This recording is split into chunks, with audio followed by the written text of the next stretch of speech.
Hi hello నమస్తే. అందరూ ఎలా ఉన్నారు? నా పేరు పద్మజ.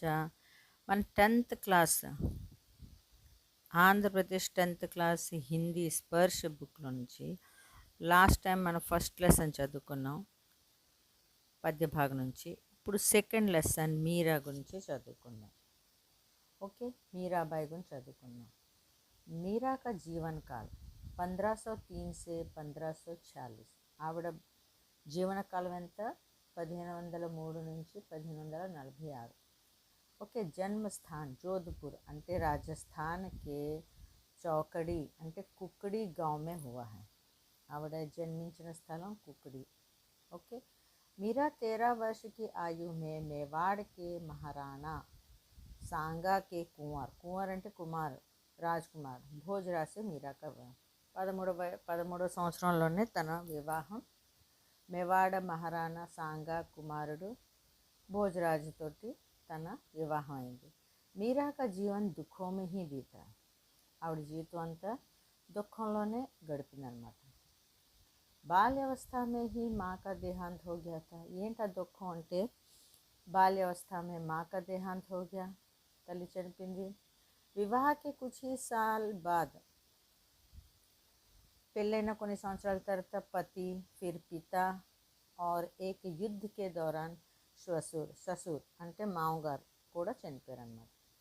इस जीवन से निराश होकर मीरा ने घर परिवार त्याग दिया और वृंदावन में जाकर पूरी तरह गोपाल कृष्ण के प्रति समर्पित हो गई. ఇవన్నీ దుఃఖం తట్టుకోలేక ఈ ఇల్లు వాకిలంతా వదిలేసి ఆవిడ బృందావనం వెళ్ళి అక్కడ కృష్ణ భక్తిలోనే ఉండిపోయి లీనమైపోయింది అన్నమాట. मध्यकालीन भक्ति आंदोलन की आध्यात्मिका प्रेरणा से जिन कवियों को जन्म दिखाएंगे मीरा का विशिष्ट स्थान है. మీరా కా విశిష్ట స్థానం. మధ్యకాలీన యుగ్ అని ఉంటుంది. మధ్యకాలీన యుగ్లోని మీరా గురించి చాలా మీరాది ఒక విశిష్టమైన స్థానం.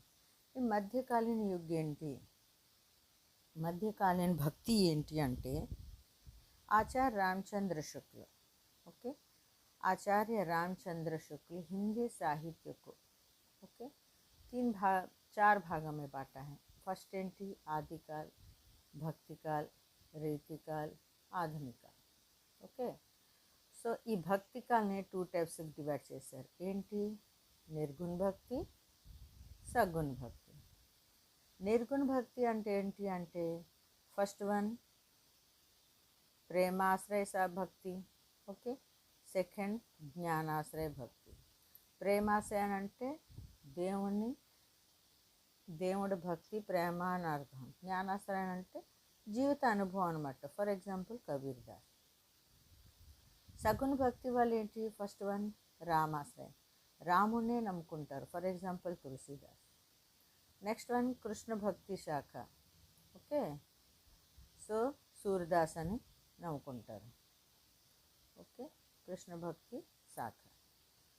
ఓకే, నెక్స్ట్ ఏంటి? మీరా కే పద్.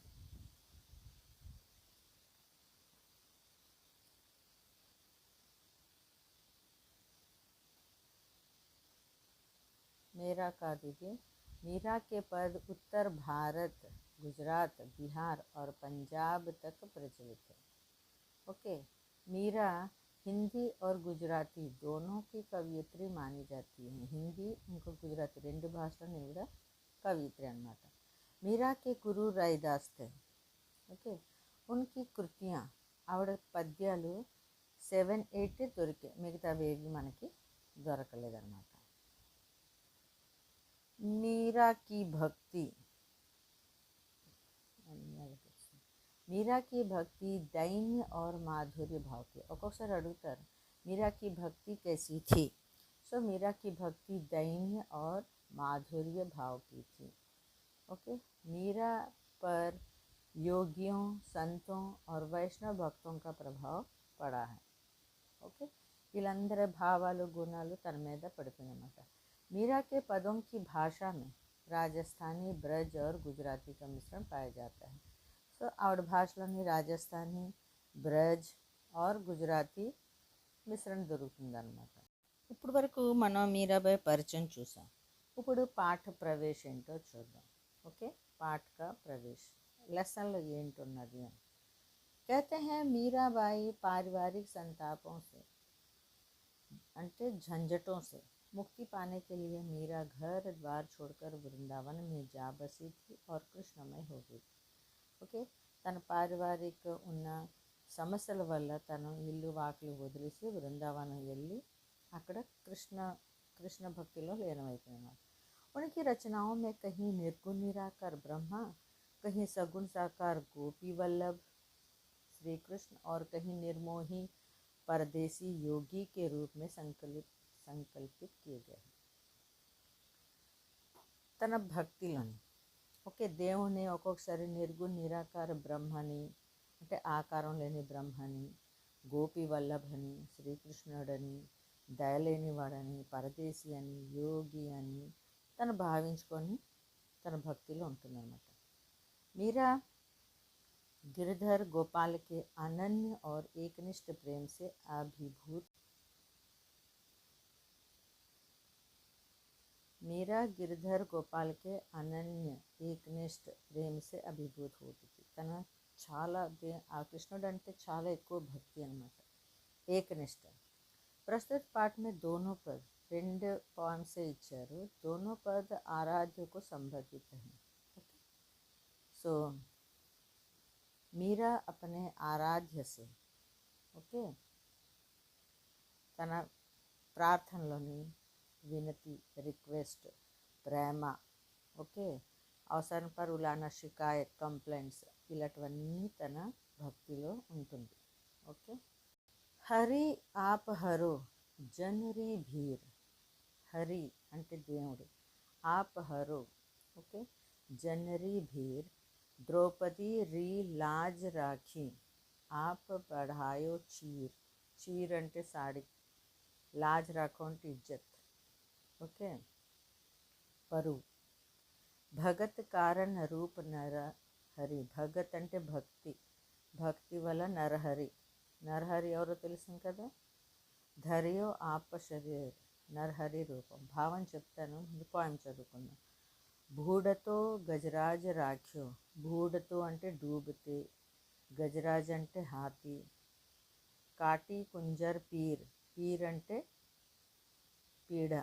దాసి మీరా లాల్ గిరిధర్ హరో హమారి భీర్. ఓకే, ఇప్పుడు మీనింగ్స్ చూద్దాం. రీ రే రా అంటే కీ కేకా.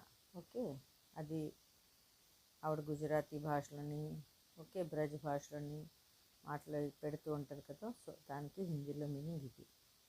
లాజ్ రాఖీ ఇజ్జత్. చీర్ అంటే సాడి, భగత్ అంటే భక్త్, బూడతో డూబితే, గజరాజ్ అంటే హాతియోं का రాజా, రాఖ్యో రక్షాకి, భీర్ ఏంటి అంటే इस पद में कवित्री मीरा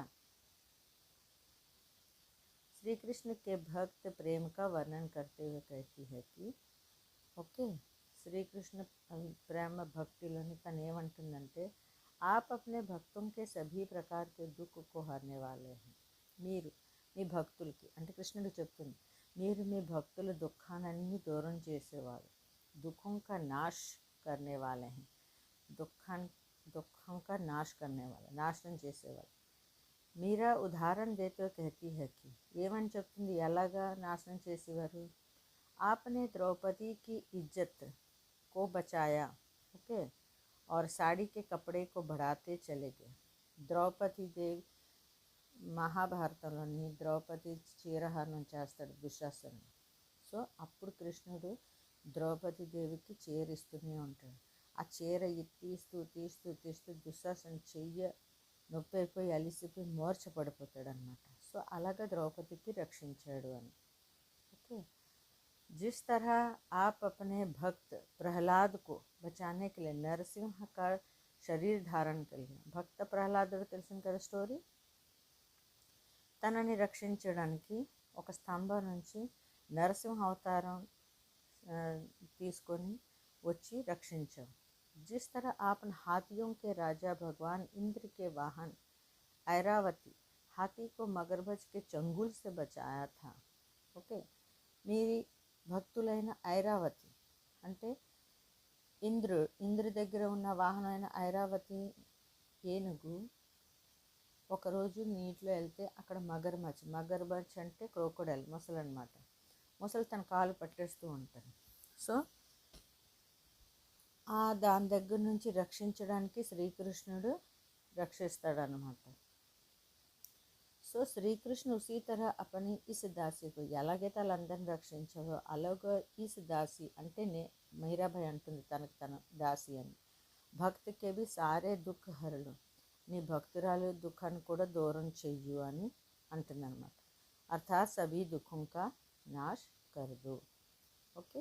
ఇలాగా మీరాదేవి కృష్ణుడి భక్తిలోని ఉంటూ తన కృష్ణుడికి చెప్తుందనమాట, నా దుఃఖం కూడా దూరం చెయ్యు, ఇంతమంది ఇది దూరం చేస్తారు, నా దుఃఖం కూడా దూరం చెయ్యు అని. ఓకే. సో మళ్ళీ మనం నెక్స్ట్ వీడియోలో నెక్స్ట్ పోయం చదువుకుందాం. అంతవరకు సెలవు. మీకు నచ్చినట్లయితే సబ్స్క్రైబ్ చేయండి, లైక్ చేయండి, షేర్ చేయండి. Thank you.